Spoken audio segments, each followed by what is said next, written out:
The opening night when I did my biographical show, Peter Cooper, I called him in to tell my life story, and I just did some singing. I didn't have to do near as much talking that night.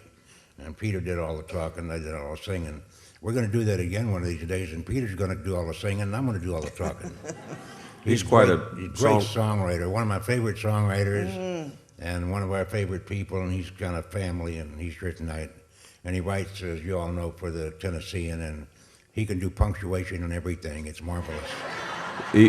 He's very marvelous, and I tell you, it bears strict importance. I'm going to say this. I don't say things I don't mean, and anytime you see his name on an article that he's written, I hope that you'll read it.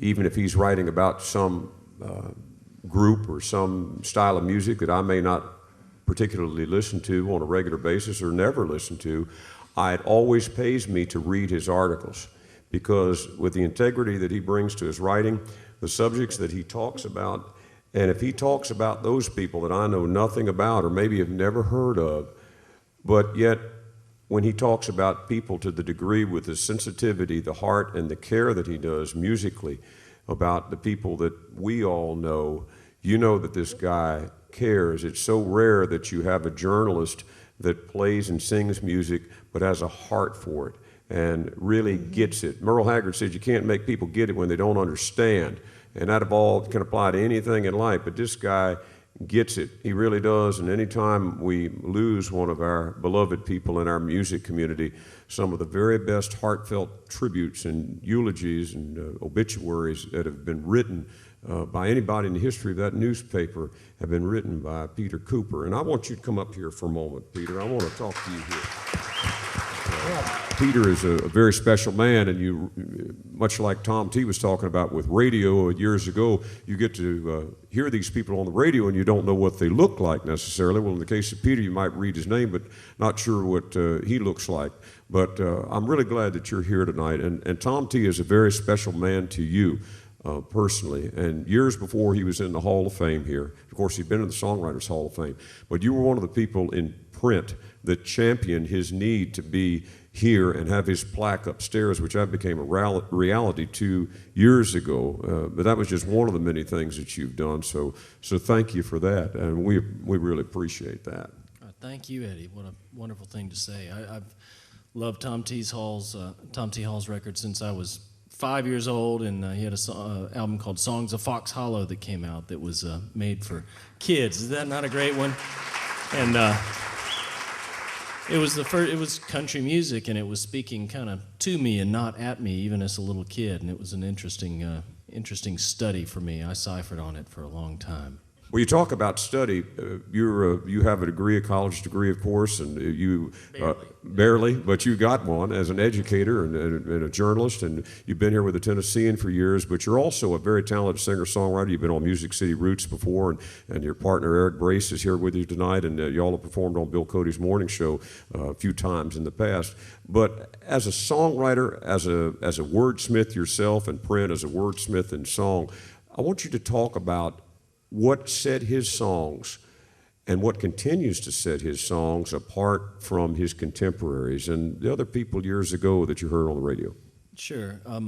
Eddie, I think that Tom T., along with Chris Christopherson and maybe Mickey Newberry, really changed the language of country music. They changed it from being a realm of what Tom T. sometimes calls little darling songs.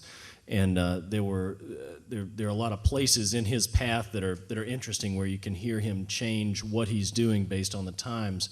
But he hit upon a thing where for a while he would just go off and go on these songwriting expeditions, these song hunting trips, and he would just go anonymously, just drive the car to wherever he was going to drive the car, and sit in a diner and listen to people talk, and he could find a song anywhere with anybody. He could write somebody's story. And he even has one song where at the end of the song the guy tells him, well, I guess there ain't no song here after all.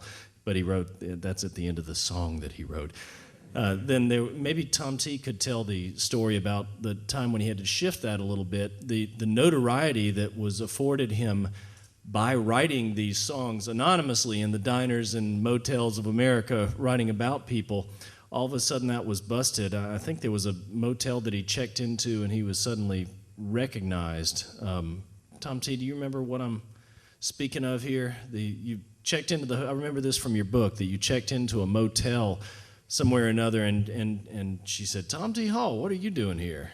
Oh yeah, I checked in this motel, and they said, "Are you Tom T. Hall?" And I said, oh, and I didn't want to be recognized. I was just looking for songs, and I said, they said, "What are you doing in town?" I said, "I'm looking for songs." And I didn't realize what I'd said, because I got up the next morning and there were 30 people in the lobby with some songs. So I said, Like that episode of the Andy Griffith Show when that recording guy comes to town and then the whole band showing up trying to get on record. yeah. What a great story. You and I were talking on the phone the other day about words and how he had a way with words and songs. And in the line, there's a line in the song of Old Dogs, Children, and Watermelon Wine about God bless.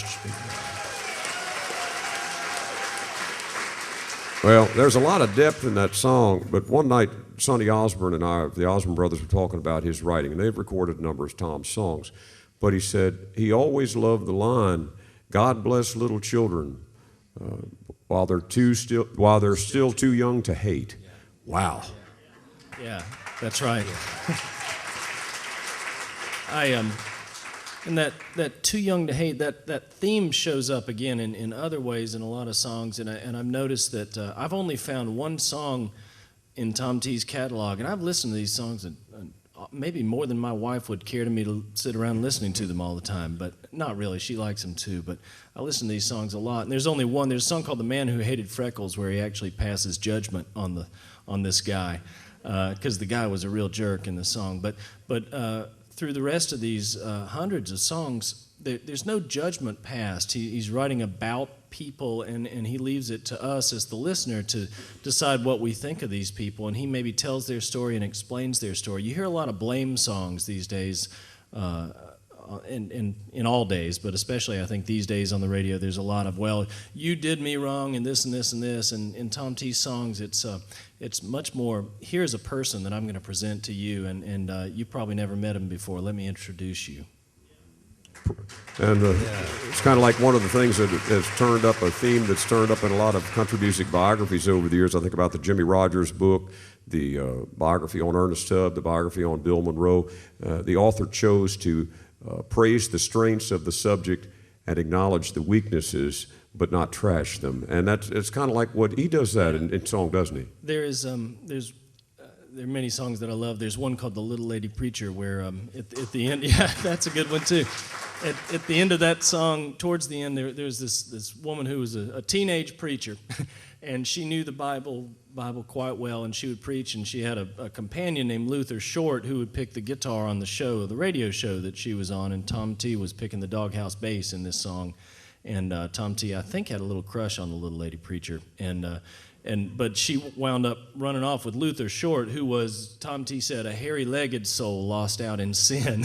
And we've known a few of them, ain't we? Yeah. And so, but at the end of the song, he says, "Well, I don't know where they are because I ain't seen these people since. If I judge them, let me leave them lots of room." And that always struck me. Right.